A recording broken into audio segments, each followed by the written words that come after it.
Scotland ঢুকেছে, বাংলাদেশ আর নেই। এই খবরটা আজ একেবারে অনেকের কাছে ব্রেকিং, কিন্তু আমাদের কাছে নয়। এই খবরটা অনেকের কাছে ব্রেকিং হলেও প্রথম কলকাতার কাছে মোটেও ব্রেকিং নয়, কারণ আমরা আগেই বলেছিলাম আইসিসি এই দিকেই হাঁটছে। শুধু সেই সিদ্ধান্তটা আজ পরিষ্কার হয়ে গেল। একটা কোনো হঠাৎ নেওয়া সিদ্ধান্ত এটি ছিল না, এটি কোনো আবেগের বশে নেওয়াও কোনো সিদ্ধান্ত নয়। এটি ছিল পরিকল্পিত, এটি ছিল এই হিসেবের মধ্যেই ক্রিকেটের চেয়ে ক্ষমতা আর নিয়ন্ত্রণকেই বেশি গুরুত্ব দেওয়া ছিল। এটি ছিল স্ক্রিপ্টেড। আজ আমরা তিনটে জিনিস পরিষ্কার করে বলবো। এই সিদ্ধান্ত কেন আমাদের কাছে নতুন নয়, এতে কারা জিতলো আর কারাই হারলেন, আর সবচেয়ে বড় প্রশ্ন, এই সিদ্ধান্তে ক্রিকেট আদৌ জিতলো কি। বিশ্লেষণে ঢোকার আগে চলুন একটু ফ্ল্যাশব্যাকে যাই। বাংলাদেশ বলেছিল বিশ্বকাপ খেলবে, কিন্তু ভারতের মাটিতে নিরাপত্তা নিয়ে প্রশ্ন রয়েছে। এর আগে এই দৃষ্টান্ত কেন হলো? মুস্তাফিজ ইস্যু, একজন ক্রিকেটারকে ঘিরে আইপিএল কেকেআর এর তীব্র বিতর্ক। এই দুটো ঘটনাই আইসিসির চোখে বাংলাদেশকে করে তোলে অস্বস্তিকর এক পক্ষ। এরপর এলো চিঠি, ভিডিও বৈঠক আর সেই 24 ঘন্টার আলটিমেটাম। আর সেই আলটিমেটামই বলে দিয়েছিল ফয়সালা আগেই হয়ে গিয়েছে। আমরা আগেই প্রশ্ন তুলেছিলাম বাংলাদেশ শেষ পর্যন্ত বাদ পড়তে পারে, কারণ আইসিসি কখনো মধ্যস্থতা করেনি। আলোচনা নয়, তারা ডেডলাইন দিয়েছিল। সমাধান নয়, তারা বিকল্প তৈরি করে রেখেছিল। যে সংস্থা বিকল্প আগেই তৈরি করে রাখে, সেই সংস্থা সাধারণত সমাধান খোঁজে না। তথ্য বিশ্লেষণ বলছে আইসিসির নিয়ম, নিরাপত্তা আপত্তি গ্রহণযোগ্য হতে হলে দালিলিক প্রমাণ দরকার। কিন্তু প্রশ্ন হলো, এই নিয়ম কি সব দেশের জন্য সমান? এর আগে পাকিস্তান, শ্রীলঙ্কা নিরাপত্তার কথা বলে ভেন্যু নিয়ে প্রশ্ন তুলেছে। তখন নিয়ম নরম হয়েছিল কেন? আজ কেন এত শক্ত নিয়ম? এই প্রশ্নটাই আইসিসির বিশ্বাসযোগ্যতাকে মারাত্মকভাবে প্রশ্নবিদ্ধ করছে। আর প্রশ্ন আসতে পারে, স্কটল্যান্ড কেন? এটা কি আগেই ঠিক রাখা ছিল? স্কটল্যান্ডকে নেওয়া হয়েছে পারফরম্যান্স ও র্যাঙ্কিং এর ভিত্তিতে, ঠিক আছে, কিন্তু আসল কথা স্কটল্যান্ড আগে থেকেই প্রস্তুত ছিল। মানে এটা আগেই টেবিলে বসে ফিক্সড আপ করা ছিল। এবার বলবো, এই ঘটনায় আর্থিক ক্ষতির চেয়ে আর অন্য ক্ষতি কি হলো? সবাই বলছে বাংলাদেশের আর্থিক ক্ষতি হলো। হ্যাঁ, নিশ্চিতভাবে আর্থিক ক্ষতি হয়েছে, কিন্তু প্রথম কলকাতা প্রশ্ন তুলছে ঠিক অন্য জায়গায়। আইসিসির নৈতিক ক্ষতি নয় কি? ফেয়ার কম্পিটিশনের ধারণায় ক্ষতি নয় কি? ছোট দেশের অবস্থানে ক্ষতি নয় কি? এই ক্ষতির অঙ্ক টাকায় মাপা যাবে না, কিন্তু দীর্ঘমেয়াদে এটাই সবচেয়ে বড় ক্ষতি। আইসিসি ও বিসিসিআই ঠিক একই রকম ভাবে প্রশ্নবিদ্ধ। এখানে দুটো প্রশ্ন করতেই হচ্ছে।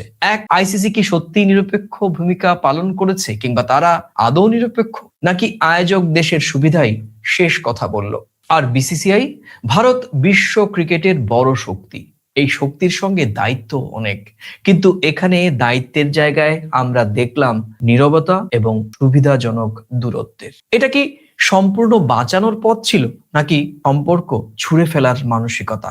এখানে ক্রিকেট প্রেমীদের আবেগ আদৌ মান্যতা পেয়েছে? এসব বিতর্কের মাঝে যাদের জিজ্ঞেস করা উচিত ছিল তারা কে? দর্শক, ক্রিকেট প্রেমী এবং খেলাটাকে যারা ভালোবাসেন সেই কোটি কোটি ক্রিকেট ভক্তদের। বাংলাদেশ ভারত ম্যাচ মানেই আবেগ, প্রতিদ্বন্দ্বিতা, টান টান উত্তেজনা। এই ম্যাচ না থাকায় বিশ্বকাপ কি সত্যি সমৃদ্ধ হলো, নাকি কিছু কম হয়ে গেল? আর ঢাকা দিল্লি সম্পর্ক, ক্রিকেট কি শুধুই অজুহাত? এবার ক্রিকেট থেকে একটু ভিন্ন সুরে কথা বলবো। ঢাকা দিল্লির দিকে তাকানো যাক, কারণ এই সিদ্ধান্তটা শুধু মাঠের ছিল না, এটা স্পষ্টভাবে দুই দেশের সম্পর্কে জমে থাকা অস্বস্তি, অনাস্থা এবং রাজনৈতিক দূরত্বের প্রতিফলন। বাংলাদেশের বর্তমান সরকারের অবস্থান গত কয়েক মাসে কি ছিল? একের পর এক বক্তব্যে ভারতের প্রতি কঠোর সুর, নৈতিক ভারসাম্যের বদলে রাজনৈতিক স্পষ্টতা, অভ্যন্তরীণ রাজনীতিতে ভারত বিরোধী অবস্থানকে জনসমর্থন তৈরির হাতিয়ার হিসেবে ব্যবহার করা।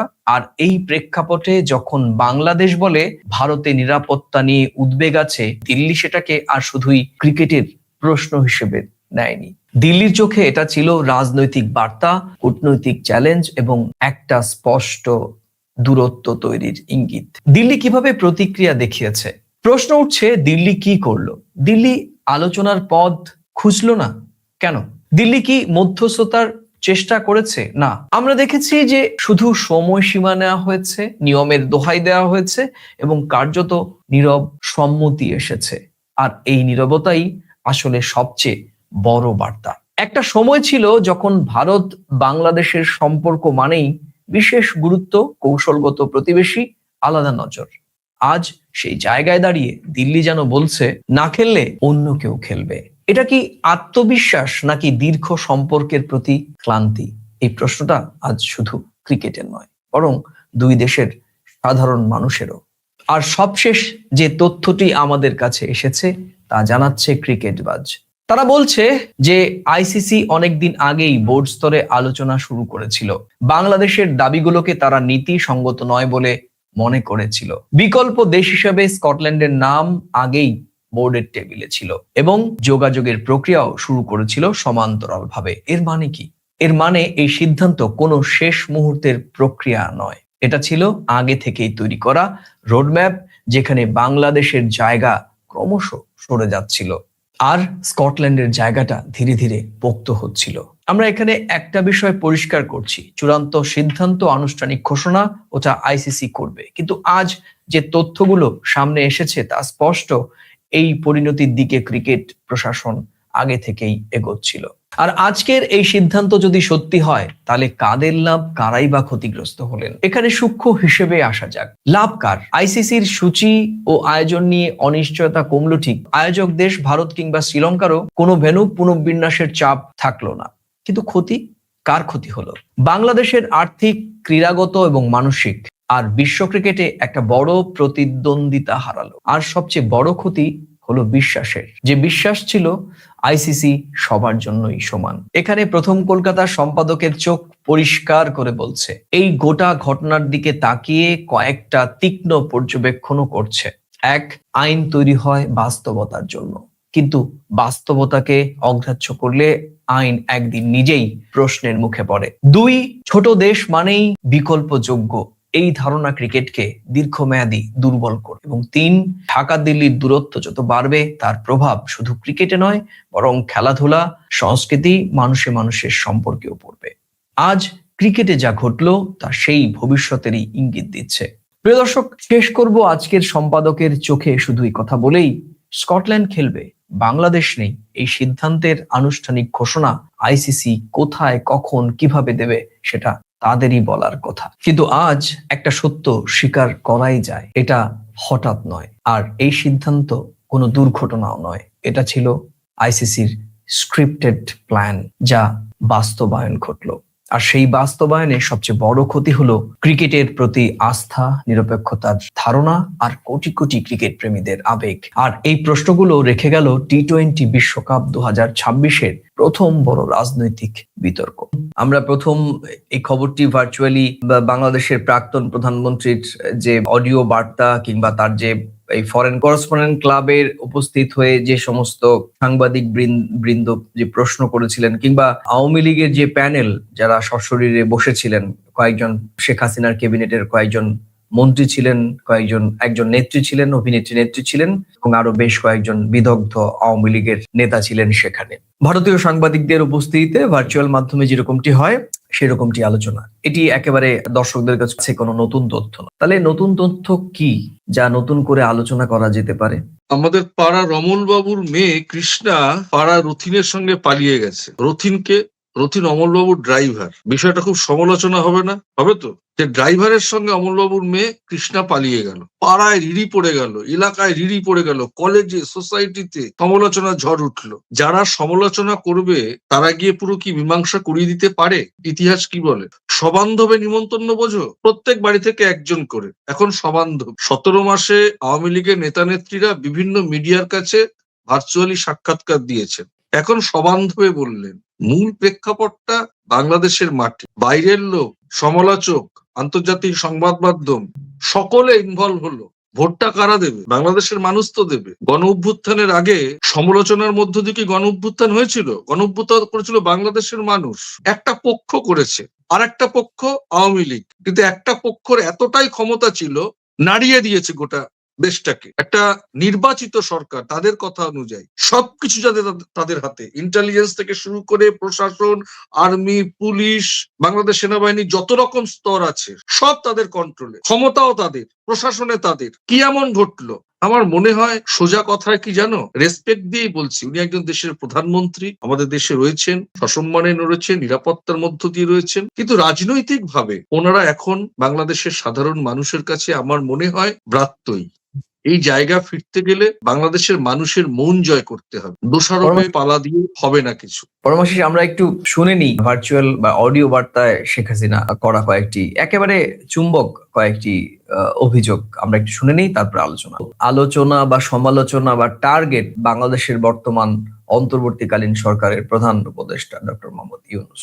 তাকে বাংলা বিশেষণে এমন কিছু শব্দ উনি উচ্চারণ করলেন যেটি মূলত তার বিরুদ্ধেই, অর্থাৎ শেখ হাসিনার বিরুদ্ধেই বাংলাদেশের সাধারণ মানুষ করছেন গত 2024-এর 5 আগস্টের পর থেকে। প্রেক্ষাপটটি তুমি বোঝার চেষ্টা করো। যে সমস্ত কথাগুলো উনি বলেছেন, শুধু একটি দুটি কথা এবং সুদকর বা এই ধরনের কয়েকটি বিশেষণ হয়তো ব্যবহার করে না, কিন্তু বাকি সমস্ত যে কথা, যে অভিযোগ শেখ হাসিনা ডক্টর ইউনূসের বিরুদ্ধে করছেন, সেই অভিযোগটি কিন্তু শেখ হাসিনার বিরুদ্ধে সাধারণ মানুষ করেন। আর আরেকটি বিষয় হচ্ছে যে আমি এই বিতর্কে যাব না, কারণ আওয়ামী লীগ বরাবরই 2024-এর 5 আগস্টের পর থেকে আওয়ামী লীগের পক্ষ থেকে, আওয়ামী লীগের ভেরিফাইড পেজ থেকে অধিকাংশ তথ্যের অপপ্রলাপ, নাহলে গুজব, নাহলে প্রপাগান্ডা, এবং যারা তা বলেছে তা করেনি। এটা আমি একদম তির্যকভাবে কথাটি দাল্লিক প্রমাণ সহ বলতে পারবো। কেন এই কথাটি বললাম যে শেখ হাসিনা প্রকাশ্যে আসবেন, সেটা কিন্তু একটা ধূম্রজালের মধ্যে বলা হচ্ছে প্রকাশ্যে আসবেন, কেউ বলছে প্রকাশ্যে আসবেন না। তুমি জানো যে আওয়ামী লীগেরই আইটি সেলের পক্ষ থেকে গৌতম লাহিড়ীর বক্তব্যকে কাট টু কাট করে এমন ভাবে উপস্থাপন করা হয়েছে যে গৌতম বাবু নিজে দাবি করেছেন উনি প্রকাশ্যে আসবেন। আবার আওয়ামী লীগের পক্ষ থেকেই বলেছে যে না, প্রকাশ্যে আসবে না, ভার্চুয়ালি আসবে। ভার্চুয়ালি দুরকম, এক হচ্ছে যে রেকর্ডেড অডিও ভার্সন, অডিও বক্তৃতা, যেটি তিনি শুরু থেকেই দিচ্ছিলেন। আরেকটি হচ্ছে উনি একটি নিরাপদ জায়গাতে থেকে, যেমন আমি আর তুমি আমরা রেকর্ড করছি, তুমি একটা জায়গায় বসে রয়েছো, আমি একটা জায়গায় বসে রয়েছি, কিন্তু আমাদের রেকর্ডিংটা লাইভলি, প্রশ্ন উত্তর পর্ব চলছে, আমি তোমাকে প্রশ্ন করছি, তুমি তাৎক্ষণিকভাবে উত্তর দিচ্ছ। অনেকে ভেবেছিলেন যে এই ভার্চুয়ালি আসবেন মানে হচ্ছে এটা নতুন, যে উনি সাংবাদিকরা ওনাকে কথা বলতে পারবেন, সেই রকম ভাবে ভার্চুয়ালি উনি উত্তর দেবেন। উনি যেখানেই থাকুন, নিরাপত্তা জনিত কারণে গোপনে রয়েছেন, বিশেষ তত্ত্বাবধানে রয়েছেন, থাকতেই পারেন, সেখানে তার সিকিউরিটি ডিসক্লোজ হলো না। আবার একই সঙ্গে তিনি আবার বলতে পারলেন কথা সাংবাদিকদের সঙ্গে, মুখোমুখি পরিস্থিতি, সেটাও কিন্তু ভার্চুয়ালি, এক ধরনের ভার্চুয়ালি। আর আরেক ধরনের ভার্চুয়ালি যেটা আমি শুরুতে বললাম যে অডিও বার্তা। তাহলে এই যে প্রকাশ্যে আসবেন ভার্চুয়ালি রেকর্ডেড অডিও বার্তা, না উনি সরাসরি লাইভলি আসবেন ভার্চুয়ালি, জুম বা স্টিমিয়ার্ডে যেরকম অ্যাপ্লিকেশনস গুলো রয়েছে আমাদের অনলাইনে। দেখা গেল কি যে আলটিমেট তিনি কিন্তু এলেন কি, নির্দিষ্ট অডিও রেকর্ডিং, তার ভিডিও করার যে বার্তা, সেই বার্তাতে আমরা দেখলাম, অডিও বার্তা দেখলাম, তার শব্দ শোনা গেল। এর অর্থ হচ্ছে যে আওয়ামী লীগ পুরোটাই কিন্তু শুরু থেকে যে যা প্রচার করেছে তা কিন্তু কোনোটাই হয়নি। একটা ধূম্রজাল, একটা ধোঁয়াশার আবরণ দিয়ে একটা হাইপ তোলা, এবং শেষ পর্যন্ত কি দেখা গেল, সুনির্দিষ্টভাবে 5 দফা দাবি। কার কাছে রাখলেন 5 দফা দাবি? যার বিরুদ্ধে তিনি এতগুলো অভিযোগ করলেন, সেই ডক্টর মোহাম্মদ ইউনূসের কাছেই এই 5 দফা দাবি রাখলেন। এইটাকে তুমি কিভাবে দেখছো? দেখো, যার বিরুদ্ধে ওনার অভিযোগ তার কাছে উনি দাবি রাখছেন, মানে যে মাস্টারের কাছে অঙ্কটা আমি বলছি উনি অঙ্ক জানেন না, আর ওনাকে বলছো খাতাটা দেখে দিতে, ব্যাপারটা সেরকম হয়ে গেল না? বেশ, এটা তো গেল একটা দিক। আরেকটা দিক হচ্ছে সাধারণ মানুষের কথা, যেটা আরেকটি বিষয়, যে উনি বারবার বলছেন যে বাংলাদেশের সাধারণ মানুষকে জেগে উঠতে হবে, সোচ্চার করতে হবে, এই নির্বাচনটি প্রহসনমূলক নির্বাচন। একই রকম যে অভিযোগ রাজনৈতিকভাবে উনি করতেই পারেন, সেই অধিকার ওনার আছে।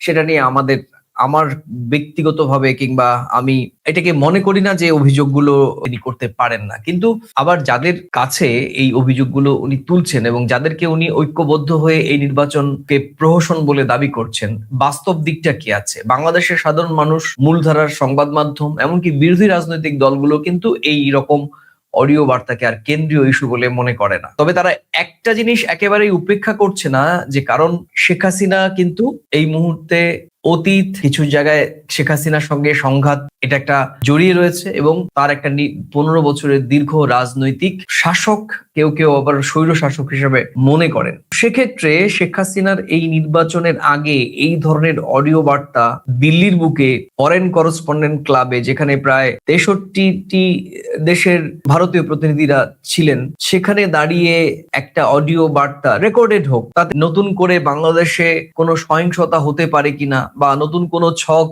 এর পেছনে রয়েছে কিনা, সেটি কিন্তু অনেক মানুষই মনে করেন। কট্টর আওয়ামী লীগ বিরোধী তারা তো মনে করেনি, কিন্তু সাধারণ যারা মানুষ, যারা রাজনীতির 9-6 বোঝেন না, ভোটের লাইনে দাঁড়িয়ে তারা ভোট দিতে পারেননি গত 15 বছর, কারণ তারা রাম বা শাম যে কোনো একজনকে ভোট দেবেন, গিয়ে দেখছেন যে ভোটটা দেয়া হয়ে গিয়েছে, গিয়ে দেখছেন যে ভোটের লাইনে পুলিশ প্রশাসন বা ওই সময়কার আইন শৃঙ্খলা রক্ষাকারী বাহিনী দাঁড়িয়ে রয়েছে, ভোট দিতে পারেননি। তারা কিন্তু একটা ক্ষেত্রে আশঙ্কা করছেন যে নিশ্চয়ই ভারতে বসে বাংলাদেশে অশান্তির নতুন কোনো ছক আওয়ামী লীগের পক্ষ থেকে করা হচ্ছে, এবং সেটার জন্য উস্কাচ্ছেন শেখ হাসিনা। না, আমি এইটা ঠিক অশান্তির ছকের জন্য করলে আগে থাকতে এই বিষয়টা বলতেন না। আমার ধারণা ব্যক্তিগত, এটা নজরের দৃষ্টি আকর্ষণ বাড়ানোর একটা প্রবণতা, এবং এখান থেকে আমার মনে হচ্ছে কোনো একটা জায়গায় আওয়ামী লীগের সঙ্গে কোনো রাজনৈতিক দলের কোনো একটা সূত্র তৈরি হতে পারে। ধরো, উদাহরণটা দিচ্ছি, একটা বিয়ে বাড়ি হবে, একটা বিয়ে বাড়ি একটা অনুষ্ঠান হবে, আমি নির্বাচন দিয়েই কথা বলি। আজকে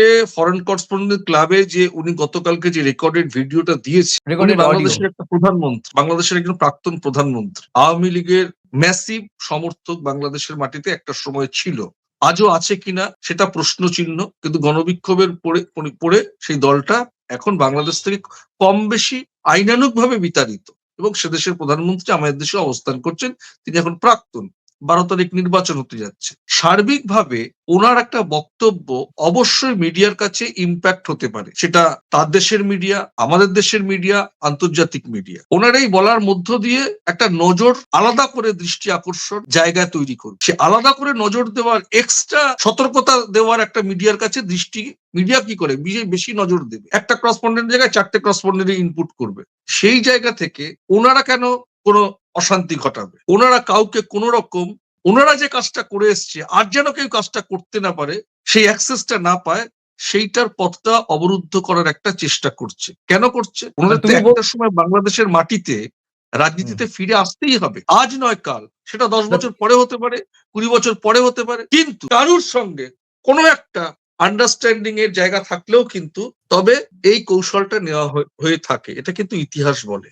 বেশ, আমি বলছি, তাহলে তুমি বলতে চাইছো যে এই ধরনের বক্তব্য দেয়া উস্কানো নয়, মানে এই ধরনের বক্তব্য দেয়া উস্কানো নয়, তাই বলছো? উস্কানো ঠিক বলবো না, নিজের দলীয় কর্মীদেরকেও সতেজ রাখারও একটা বার্তা, বাট উস্কানো নয়। এটা ঠিক, এটা খুবই ভ্যালিড পয়েন্ট যে নির্বাচন তো একদম দোরগোড়ায় দাঁড়িয়ে রয়েছে।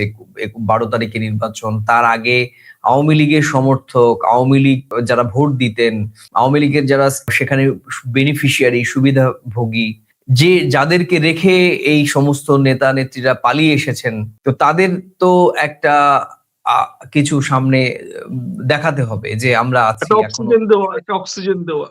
তার মানে নির্বাচনের আগে কিন্তু বেসিক্যালি না, বেসিক্যালি কিন্তু তাতে চিড়ে ভিজবে না।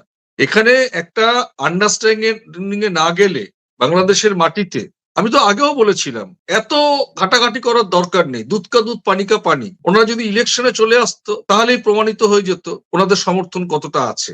আচ্ছা, আমি আমি আমি খুব পয়েন্ট টু পয়েন্ট এবার বিশ্লেষণ করতে চাই এক এক করে। প্রথমে বলা হচ্ছিল, ওই যে বললাম যে ভার্চুয়ালি আসবেন, video recording, video live recording, audio live recording, audio বার্তা, কিছুই হলো না। আলটিমেটলি দেখা গেল যে ভিডিও এলো না, অডিও এলো, এবং সেটাও রেকর্ডিং। ভিডিও হলে কি হতো? ভিডিও হলে প্রশ্ন মুখোমুখি করার সুযোগ ছিল সাংবাদিকদের। সেখানে প্রাক্তন প্রধানমন্ত্রী শরীরী ভাষা, তার উচ্চারণ কিংবা তার মধ্যে কনফিডেন্ট, এই সমস্ত বোঝা যেত। তাৎক্ষণিক প্রতিক্রিয়া হলে যে বডি এক্সপ্রেশন ডেলিভার করে, সেগুলো বোঝা যেত। এটা কিন্তু সাংবাদিকদের বা সারা পৃথিবীর মানুষের কাছে একটা দৃষ্টান্ত হতো, বা তার বডি ল্যাঙ্গুয়েজটা বুঝে মানুষ, সাধারণ ভোটাররাও আশ্বস্ত হতে পারতেন। বা তার, তুমি যেটা বললো, তার যে সদস্য বা তার ভোট, তাকে আওয়ামী লীগকে যারা ভোট দেন, বাংলাদেশে এত সংখ্যক মানুষ যারা ভোট দিতেন বলে দাবি করেন আওয়ামী লীগের শীর্ষ নেতারা, তারা আশ্বস্ত হতে পারতেন। কিন্তু অডিও বার্তাটা ঠিক অনেকটা একপেশে পরমাশিস। কেন হচ্ছে যে আমি যতটা বলার ততটা বলে কিছু ছেড়ে দিলাম। প্রেডিক্ট করা যায় না কিন্তু। প্রেড করা যায় না, সেখানে বডি ল্যাঙ্গুয়েজটাও বোঝা যায় না, সেখানে একটা স্ক্রিপ্টেড একটা অডিও থাকে এবং সেখানে আমি আমার নিজেকে পুরো ব্যাপারটা নিয়ন্ত্রণ করলাম এবং একটা নিরাপদ দূরত্বে থাকলাম। তো এই সিদ্ধান্তটি আওয়ামী লীগের জন্য, মানে আওয়ামী লীগ নিজে বাঁচার জন্য করে দিল, ঠিক আছে, কিন্তু যারা আওয়ামী লীগ করেন, আওয়ামী লীগ সমর্থক, কারণ তুমিও জানো যে আমরা প্রচুর মানুষ আমরা দেখেছি কলকাতাতেই প্রচুর মানুষ রয়েছে আমাদের ভারতীয়, তারা কট্টর আওয়ামী লীগের সমর্থক, তারা একেবারে চোখ বুজে আওয়ামী লীগকে বিশ্বাস করেন, আওয়ামী লীগের চোখ দিয়ে বাংলাদেশকে দেখেন। আবার কেউ কেউ আছেন যে না, ব্যাপারটা নিরপেক্ষভাবে দেখছেন। এবার আমি কট্টর সমর্থকদের কথাই বলছি, তাদের সামনে এলে, তাদের সামনে যদি আজকে শেখ হাসিনার ভিডিও বার্তাটাই আসতো, তাহলে তাদের মধ্যে তারাই আরো উজ্জীবিত হতো না?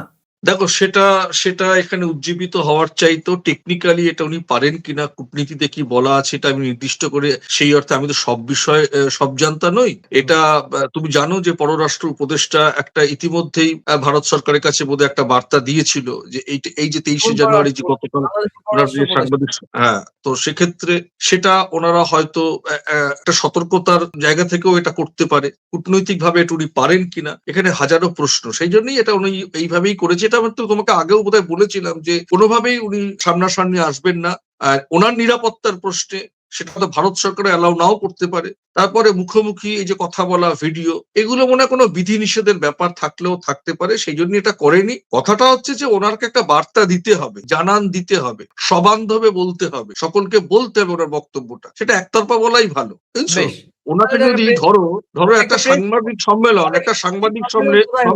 সাংবাদিক সম্মেলনই নয়, সাংবাদিক বৈঠকই নয়, সাংবাদিক সম্মেলন বা বৈঠক তখনই হবে যখন প্রশ্নকারী যাকে প্রশ্ন কথা বলার করবেন, সুযোগ সেই পাবে। প্রশ্নের উত্তর, যিনি প্রশ্ন ছুড়বেন অপোজিট থেকে, যার উদ্দেশ্যে প্রশ্ন ছুড়বেন, সেই প্রশ্নের উত্তর আসবে। তাহলে সাংবাদিক সম্মেলন বা বৈঠক কোথায় হলো? আওয়ামী লীগের নেতা নেত্রীরা গত কয়েকদিন ভাই, ধরে ওনারা তো ওই দলটা তো এখন রাজনৈতিক ভাবে কনফিউজ। ওই দলটা তো এখন রাজনৈতিক ভাবে কনফিউজড।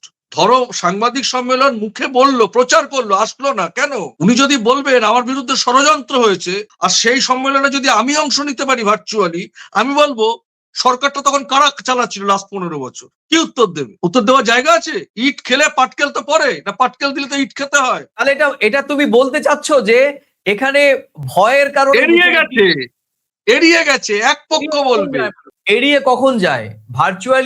ভার্চুয়ালি যদি উনি ভিডিও বার্তাতেও ভার্চুয়ালি আসতেন, লাইভ যে ভার্চুয়াল অনুষ্ঠানগুলো হয় সেখানেও কিন্তু একটা সুযোগ ছিল যে প্রশ্নকারী, সেক্ষেত্রে উনি তো ওনার কথা শুনতে চায় না, উনি তো কারুর কথা শুনতে চায় না, এখন তো উনি ওনার বক্তব্য বলতে চায়। তোমারটা আমি কেন শুনবো? আগের মতোই, আগের যে মানুষটিকে নিয়ে বাংলাদেশের মানুষের মধ্যে প্রশ্ন যে উনি নিজেরটাই বলবেন, অন্যেরটা শুনবেন না, তাহলে তো তাই হলো, সে ব্যাপারটা তো একই রকম হলো। 17 মাসে পাল্টালো কি আর? একই রকম তো বিষয়, তারা বললো এক, করছে আরেক, দেখাচ্ছে কি প্রথমে প্রকাশ্যে আমরা আসবে, শাটডাউন দেখলাম, চালালো, ঘটিকা মিছিল দেখলাম, পিছন থেকে ডিম ছোড়া দেখলাম, কি হলো? শোনো, একটা সাংবাদিক বৈঠক করার ক্ষেত্রে যাদের তথ্যের স্বচ্ছতা নেই, তারা আবার এই মুহূর্তে বাংলাদেশের এই 20 কোটি মানুষের মধ্যে অর্ধেকেরও বেশি কট্টর আওয়ামী লীগ বিরোধী। একটা লরি যখন একটা সাইকেলকে চাপা দেয়, একটা লরি যখন একটা সাইকেল আরোহীকে চাপা দেয়, সেই লরির মধ্যে যদি 500 লোক থাকে আর সাইকেলওয়ালা একা, তখন 5000 লোক কিন্তু সাইকেলওয়ালার পক্ষেই কথা বলে। এটা বুঝতে হবে। আমি কি বোঝাতে পারলাম বিষয়টা? আওয়ামী লীগের নেতারা এখনো বলে বাংলাদেশের বিভিন্ন জেলায় তাদের 25 লাখ 30 লাখ 1 ঘন্টার মধ্যে লোক চলে আসবে। 17 মাসে 1 লাখ লোক নিয়ে একটা মিছিল করতে পেরেছে। আচ্ছা, তুমি আমাকে বলো, কালকে একজন আমাদের সঙ্গে কলকাতা বইমেলা একজন সিনিয়র মোস্ট সাংবাদিক, যিনি সম্প্রতি বাংলাদেশ ঘুরে এলেন, তিনি কি বলেছেন আওয়ামী লীগের ফেরার সম্ভাবনা সম্পর্কে? তুমি তার নাম বলার দরকার নেই, তুমি তার বক্তব্যকে কোট করো, নাম উচ্চারণ না করে। কি বলেছেন উনি? তাকে আমি কি প্রশ্ন করেছিলাম? তাকে মিনিমাম আগামী 5 বছরের মধ্যে আসতে পারবে না, আমি বলেছি 10 বছর, যদি ভয়ঙ্কর কোনো ঘটনা না ঘটে। ভারতীয় একজন সাংবাদিক, যাকে প্রায় অলমোস্ট বাংলাদেশে যারা পত্রপত্রিকা পড়েন, সংবাদ মাধ্যম, রাজনৈতিক নেতা নেত্রী, কিংবা বাংলাদেশ সালাউদ্দিন প্রশাসনের সালাউদ্দিন সাহেব, বিএনপি সালাউদ্দিন সাহেব বলছেন Awami League made in India. সেই মেড ইন ইন্ডিয়ার একজন সাংবাদিক যিনি দিল্লিতে অবস্থান করে, সে বাংলাদেশ থেকে ঘুরে এসে আমাদের জানাচ্ছেন ন্যূনতম আগামী 5 বছরের মধ্যে ফেরার আশঙ্কা নেই। তাহলে তুমি বলো, এই যে তথাকথিত সাংবাদিক বৈঠক বা সাংবাদিক সম্মেলন করার নামে আওয়ামী লীগ নিজেরাই তো প্রহসন করলো, তাহলে নির্বাচনকে প্রহসন বলবে কোন মুখে? 3টে নির্বাচন পরপর, 3টে নির্বাচনে প্রধান প্রধান রাজনৈতিক দলগুলো অংশগ্রহণ করতে পারলো না।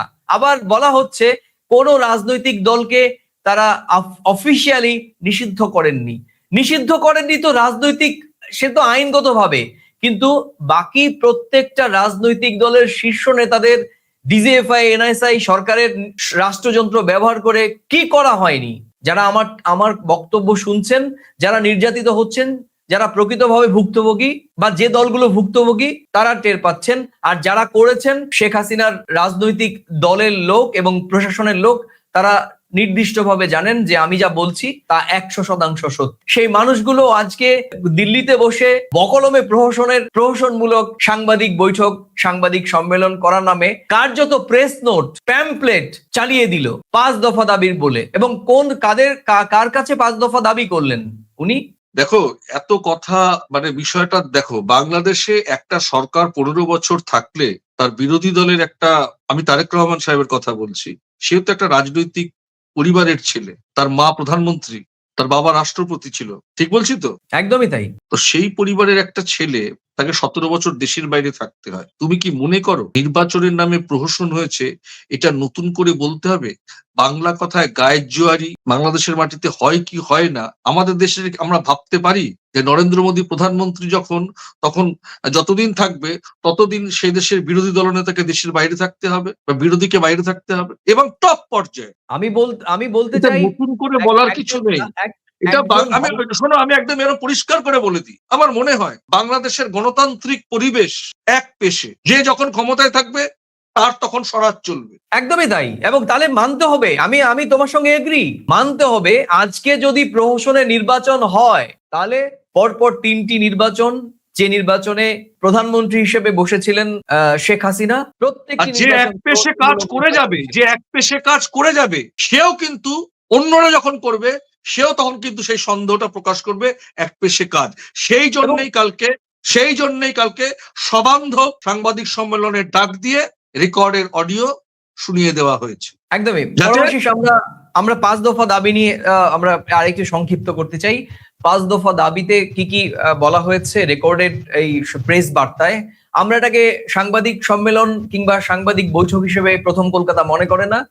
গতকালকে দিল্লিতে যেটা হয়েছে সেটি হচ্ছে আওয়ামী লীগের পক্ষ থেকে একটি প্রেস নোট ইস্যু করা হয়েছে। আমরা সংবাদ বিজ্ঞপ্তিতে যে কথা বলা হয়েছে, আমরা সেই কথার 5টি পয়েন্ট বা 5 দফা দাবির বিষয়ে ঢুকবো।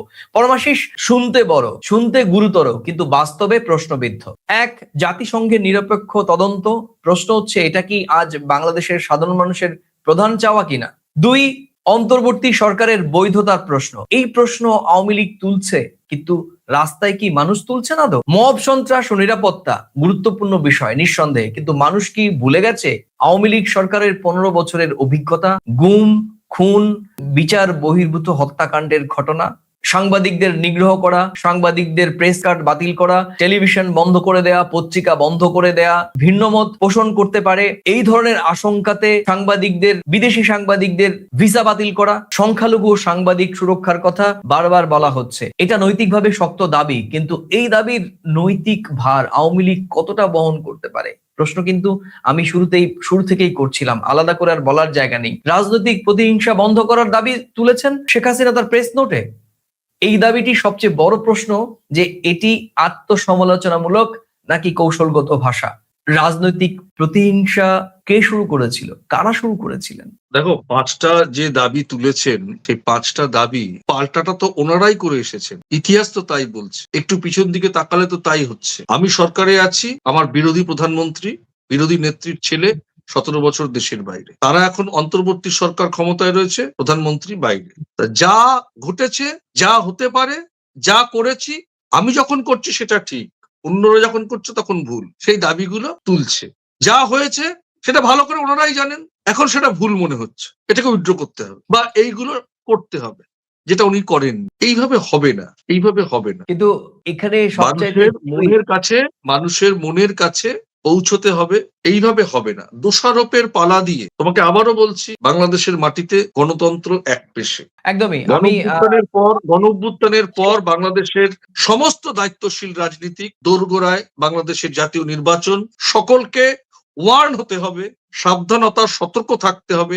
বাংলাদেশের সাধারণ মানুষের অধিকারের প্রশ্নে তাদের রাজনৈতিক বিচরণকে সুরক্ষিত রাখতে অনেক বেশি তাদের চলনকে লালন করতে হবে সততার সঙ্গে। তাহলেই একদমই কিন্তু বাংলাদেশে নতুন করে গণতান্ত্রিক পরিবেশ ফিরে আসবে। আমরা যেটা আজকে বলছি একপেশে, বাংলাদেশের গায়ে কিন্তু সেই তকমাটা লাগবে না যে বাংলাদেশের গণতন্ত্র একপেশে। একদম আমরা শেষ পর্যায়ে যাচ্ছি। প্রথমেই তোমাকে বলেছিলাম যে যার কাছে আজকে শেখ হাসিনার প্রেস নোটে, অডিও প্রেস নোটে যে 5 দফা দাবি রাখা হলো যেই ডক্টর মোহাম্মদ ইউনূসের কাছে, কিন্তু বর্তমান বাস্তবতা কি বলছে? অন্তর্বর্তীকালীন সরকার আন্তর্জাতিকভাবে স্বীকৃত, প্রশাসনিক নিয়ন্ত্রণ রয়েছে, আপাতত বড় কোনো জনরোষও নেই ডক্টর মোহাম্মদ ইউনূসের বিরুদ্ধে। ঠিক এই অবস্থায় দিল্লিতে বসে দেয়া এই প্রেস নোটের বার্তা কি আদৌ গুরুত্ব দেবেন ডক্টর মোহাম্মদ ইউনূস কিংবা তার উপদেষ্টা পরিষদ? আর তার চেয়ে বড় প্রশ্ন, এই দাবির জন্য কি মানুষ নতুন করে রাস্তায় আদৌ নামবেন, অর্থাৎ শেখ হাসিনার পক্ষে? এই উত্তরটা তুমিও জানো, আমিও জানি, এবং আমাদের দর্শক তারাও বলবেন। কি বলবেন? না। পরমাশিস, আজকের আলোচনার যে মোরাল অফ দি স্টোরি, সেই মোরাল অফ দি স্টোরি যদি তোমার কাছে খুব সংক্ষেপে বলা হয়, তুমি কি উত্তর দেবে? আলোচনার আমাদের যেটা লাস্ট তুমি বললে, আদৌ ইউনূস সরকার বিষয়টি কি গুরুত্ব দেবে কিনা, বিষয়টা হচ্ছে ইউনূস সরকার গুরুত্ব দিক বা না দিক, সেটাও কিন্তু প্রাক্তন প্রধানমন্ত্রী শেখ হাসিনা জানতেও চান না। এটা বলার জন্য কৌশলগত বলেছে, কাউকে প্যাসেজ করে দেওয়ার জন্য। এটা খুব কৌশল করে করা। কাউকে, কোনো একটা রাজনৈতিক দলকে বাংলাদেশের মাটিতে প্যাসেজ করে দেওয়া হচ্ছে ঠিক নির্বাচনের আগে। নিঃসন্দেহে, কারণ শেখ হাসিনার অডিও প্রেস নোটে অন্যান্য রাজনৈতিক দলের কথা বলা হয়েছে কিনা আমি শুনিনি, এবং তার পুরো লক্ষ্যবস্তু, তার টার্গেটেড একদম লক্ষ্যবস্তু ছিল ডক্টর মোহাম্মদ ইউনূসের সরকার, বা লক্ষ্যবস্তু ছিলেন ডক্টর মোহাম্মদ ইউনূস।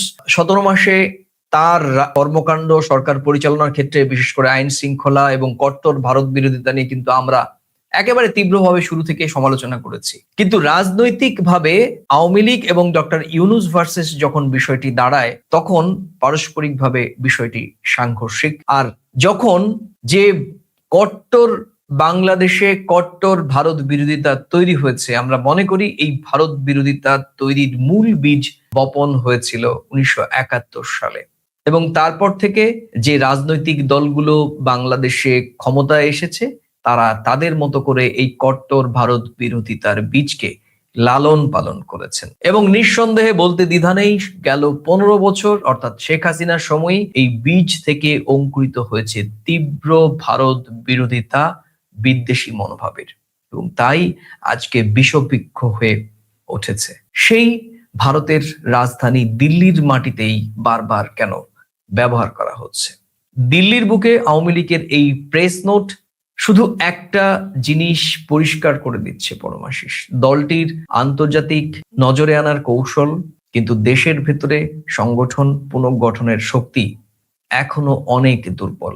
বিদেশের মঞ্চে কথা বলা আর দেশে ফেরার রাস্তা তৈরি করা, এই দুটো এক জিনিস নয়, বরং অনেক সময় এই দূরত্বটাই আরো স্পষ্ট হয়ে যায়। শেষ করব, শেখ হাসিনার এই প্রেস নোট বা অডিও প্রেস নোট বাংলাদেশের রাজনীতিতে মোটেও ঝড় তোলেনি, কিন্তু এটা একটা অস্বস্তি রেখে গেছে। উত্তেজনা নয়, আবেগ নয়, বরং প্রশ্ন।